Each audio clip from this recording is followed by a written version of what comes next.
हरे कृष्णा समस्त को सादर प्रणाम। तो आज आसतु जाना आम छाड़ खाई आमिष खाଇବା केते दूर ठीक।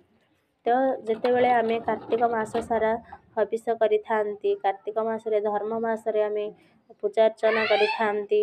ए मासरे आम कौन करथांती ना आमिष छाड़ी थांती, पियाज रसुण छाड़ी थांती। तो जितेबले मार्गशीर मास आरंभ हुए से दिन ही छाड़ खाई पड़ी थाए।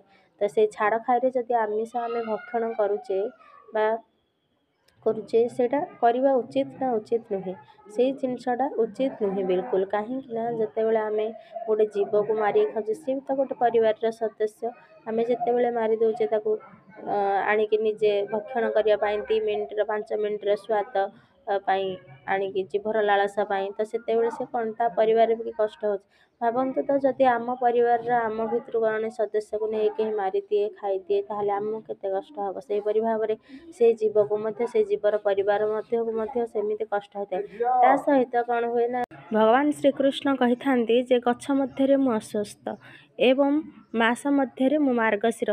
तो जदि मास मध्य मार्गशीर स्वयं भगवान कृष्ण, तो आम मार्गशीर मासरे कौन आमिष खाइबाटा ठीक, छाड़ खाई पालन करवाटा ठीक।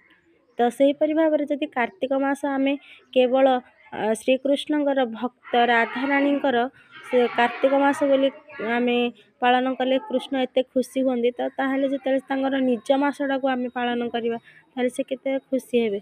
तो सेहीपरि भाव में मु कहबाकू चाहूँची आपण मानकु जे आम मार्गशीर मासरे आमिष भक्षण करवाटा अनुचित एवं छाड़ खाई दिन आम भल सात्विक खाद्य तैयारी करी भगवान को अर्पण करी एवं आम छाड़ी जे कौन चटपटा खाद्य हो कि निजको अति प्रियर खाद्यटा हो जोटा छाड़ी मानसिकर सहित से खाद्यटा को ग्रहण करवा एवं आमर छाड़ खाई पालन करवा। हरे कृष्ण।